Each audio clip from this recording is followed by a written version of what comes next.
Now, if you want to learn how to turn this into this, then hey, stay tuned. This is the video for you. Hey everyone, this is Mark Ryan coming at you with another video. And if you haven't noticed, I moved downstairs. I'm out of my YouTube studio into this room, and it looks like blah. It looks pretty bad. And so I thought that I would just capture the process of painting, lighting, video, audio, the equipment, all the equipment that I use. I'm not professional by any means. I'm not amateur. I'm just kind of middle of the road. And yeah, I remember when I was getting started, I had so much frustration over just creating that first video. It took me forever.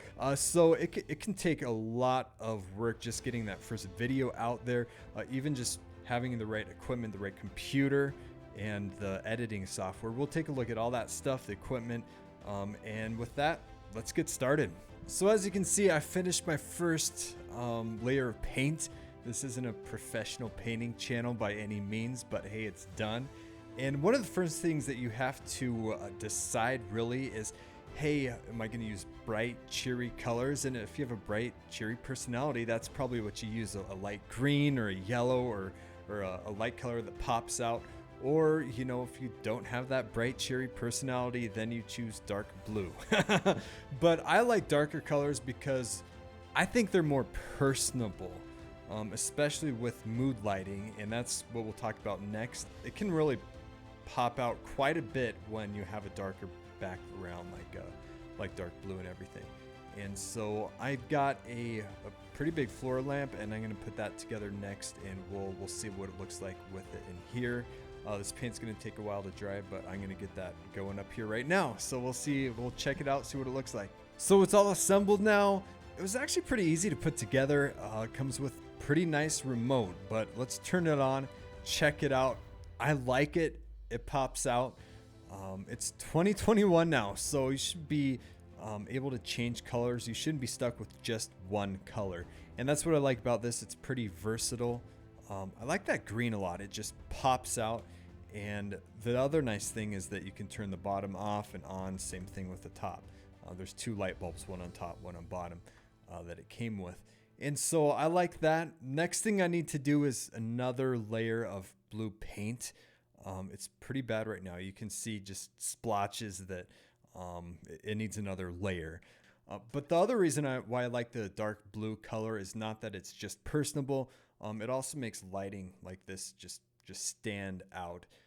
That probably doesn't happen as much with your lighter colors and everything. So that's another thing to think of when picking your background color. And let me do those couple of things, and we'll see how it turns out. So now I have that second layer of paint on there, and it looks so much better, I think. And then I've got the lighting out there. Let's turn it on, see what it looks like. And I think that makes it look a lot more professional, having just something like that. And I've got another one. Let's turn that on real quick. There we go. It makes it just look more professional. And the next thing that I would do, I might do, is add like a floating shelf. If I had a floating shelf on this wall behind me, I think that'd look just great. Or one even above the fireplace. I think that would look really good too. But that's the next step to do down the road. But let's talk about some of the other things that we have to, some of the equipment and everything. Now there's one other thing that I want to talk to you about, and that is the bokeh effect, B-O-K-E-H. And that is where you have your subject, like I'm close to the camera, and then your background is far away. And when you have lights in the background like that, you can get this really cool, really nice effect. And it looks something like this in the background. And so you have to have a nice camera with a good aperture in order to get a bokeh effect. But I think it looks just so good. Let me move this, and I'll show you show you kind of mine that I have going on. It's right below that. You can see that light is just blurred and everything. That's bokeh. And it just makes a really nice effect, but you need a larger room because there has to be distance between the background and the camera to get the lighting look just blurry like that and everything. But it looks pretty professional, and I've got some work to do, but I could get some pretty good bokeh in here. All right, now let's talk. Ooh, I just spilled coffee on myself. Let's talk about some of the equipment. And with videos on YouTube, audio is like more important than video, even more important than your lighting. If you have bad audio, people leave like that. And it's probably the weakest part of my videos right now, to be honest. But what I use is the Electro Voice. It's the RE20. And it's been around, it's older than I am, I think. A lot of people use it, and it is an XLR microphone, so it has that cable with the 3 little dots, and it plugs into a mixer that plugs into the USB part of my Mac over there. Hey, I would just recommend a Yeti. I know people that have Yetis and they have better audio quality than I do. I need to fix my audio, and it's because the room is so echoey to a large degree. But beyond that, I have a Tonor microphone stand. It's got a clamp grip. It clamps down onto the desk, and then I can move my mic wherever. A lot of people just use, just put the mic on their desk or whatever. I prefer a microphone stand. And then most mics will have a pop filter, and so your P's and your T's and stuff you won't get that harsh wind sound with them. And so beyond that, lighting. Now I've got a Neewer lighting stand. It's actually pretty big. When you're doing lighting, you can pick something with very little surface area, and that's okay. Or a lot of surface area, and that's the more surface area, the better. You've got I do 3-point lighting, which that's what professionals do. I'm not professional by any means. I'm just middle of the road, but that's where you have your main source about 45 degrees from you. You have another lighting source, and mine is right here. For me, it could be the window. I'm going to move the camera a little bit. And so for me, I could use this window as lighting right there. Or I could also use, I've got this one. Well, let's see if I can turn it on. There we go. I've got this that I use for lighting. And this is secondary lighting. It's not my main lighting. You kind of want uneven lighting on your face so that like this side's brighter than the other side. Hey, there we go. Kind of looks like I'm telling ghost stories now, right? Now with that, hey, let's start talking about just video editing software. That's kind of important, right? And so first I used Final Cut Pro 10. I loved it. That's a great editing software. I started having problems with it. I had to switch. And actually a lot of people are kind of making the switch to Davinci Resolve 17. That's what I use now, and it's free. It's professional, really. A lot of professionals are using it. And so you can edit in there, you can cut. Half my time is spent in the cut area where you're just cutting audio and clips and putting everything together. When you first start using it, man, it is so confusing. You feel overwhelmed because there's so many features to it and everything. And so it takes a while to get used to. I feel like and half the components, half the things that you can do on there, I don't use it for. I use it for the most basic things. You can do color editing and stuff on there too, if you feel like your color's off or something. But I stay in the cut area where you're fusing clips together and cutting audio, taking stuff in, taking stuff out, and you can add captions and titles and all that. And then I go to delivery, and that's where you take your video, you put it in the MP4 file, usually is what you want to put it in as, and then hey, you export your video to YouTube, to your desktop, wherever you want to put it. But hey, it's a great program. That's the one that I recommend. But again, you can't use it with a $300 computer from Walmart. You need a computer that can handle just a lot. It has a lot of power, and that's why I got a Mac, and it was built for video editing to a large degree, and it has an i7, which is good. I guess that's good. The last one I had a Windows, and it had an i5, and I tried video editing on there with Davinci Resolve. You can get it on Mac or on Windows, and it works good on both. But I just don't like I don't like Windows at all. One day they updated to Windows 10 without asking me. They just thought they would do it themselves, and my computer crashed. And I still haven't forgiven them to this day. And so that's what I think of Windows. Mac, I'm a fan of Mac, and they're built for video editing. And you want a computer where you're not going to be frustrated. You're not going to be pulling your hair out because it's slow or it crashed or for whatever reason, it's not working. And that's why, hey, get something that works, that you're not going to be wrestling with every single day. But yeah, I would just recommend getting a strong computer that it's built for video editing. If you have a cheap $400 computer or so, you're going to be pulling your hair out when it comes to video editing, because it's going to take so long. It's going to be so slow. Or you're just going to have to use a program that's very basic. But now let's talk about putting a video together, what that looks like. You can't see it right now, but there's a cable right now that goes from my camera to the computer. It goes to a capture card. And so if you want to do any live streaming, then you have to get a capture card. Why? I don't know. I'm not a computer person. You just do.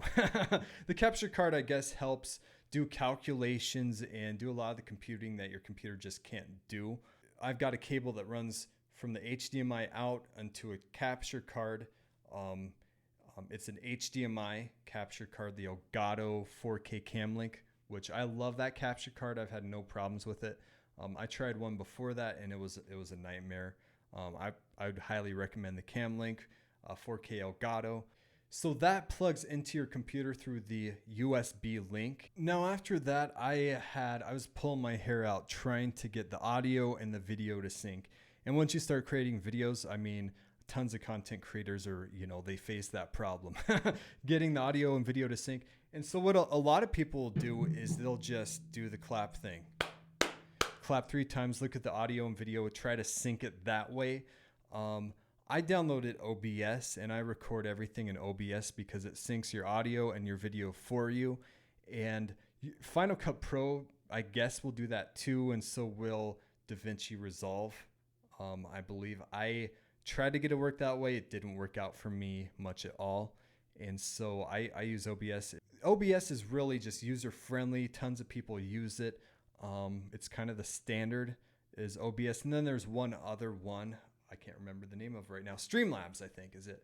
A lot of people use Streamlabs, probably more gamers, I think. And beyond that, I can throw in a video using OBS really easily and do a reaction video, or I can throw in an image. I can throw in a song or audio. You can throw in just about anything, a slideshow, anything that you can think of. You can throw into open broadcasting software. Now, when I first got started, I had no idea what I was doing, and I wanted to find photos and video clips that I could put into my videos and edit and everything. And so, hey, where do I find stuff like that? Well, Pexels.com, Pixabay.com, that's the place that people go to, and it's full of video clips and photos that have, there's no attribution required. It's free to use, and you don't have to even attribute who the artist is that gave it to you. And so it's a very, very nice site, very helpful and handy to use. And you can find just about anything there. If we type in, let's see, elephant. There you go. Tons of pictures of elephants or even videos, probably videos too. Yep, videos of elephants. And so you can find just about anything over there. And music, you're kind of on your own. I got a place where I use my music and I license it and stuff. Now, the last thing that I want to talk about is just canva.com. That's what I use to put together my YouTube thumbnails. And it's free again. And you go there, you type in YouTube thumbnail, and then you start putting together your thumbnail with photos. You can add text, whatever you need. But it works really well for putting together thumbnails that people will hopefully click on. But yeah, that's just how I put things together. I remember when I first started, I had so many headaches. Syncing the video and audio, that was a major headache. And getting everything to work with the computer the way that it should. I pulled my hair. I probably have less hair now. I'm lucky I still have a beard. I probably pulled half of it out trying to get things to work the way that it should. And now, hey, I put 50 videos out now. And so once you actually get started, getting started is half the work. So I finished making this video and then was like, oops, I forgot to talk about the camera. And so what I use is the Canon Sl3. Looks like this. It's a pretty nice camera. I've been happy with it. I've had really good results with it. I think I paid about $600 for it. And so it's went up in price, I think, since I've gotten it. But then there's your Canon Sl3, and that one, from what I heard, it can be used for streaming pretty well. Good reviews there. Your M50 is not as good with streaming, but everything else with the Canon M50, it's kind of, in my opinion, it's kind of a step down, or similar even to this camera. And a lot of YouTubers use the M50. Maybe more people use the M50 than the Sl3. But you're looking at probably $500 for that, you know, used or so. But nowadays, hey, you could use your iPhone as a camera, and I guess it'll hook up to OBS, and that'll work just as well as a Canon camera. In fact, if I were to start all over again, I might do it with just an iPhone. With your iPhone 12 though, I don't think you can get that bokeh effect where you have the background is blurry, and you know, you have the little dots for background and everything with your lights, like I was shown earlier.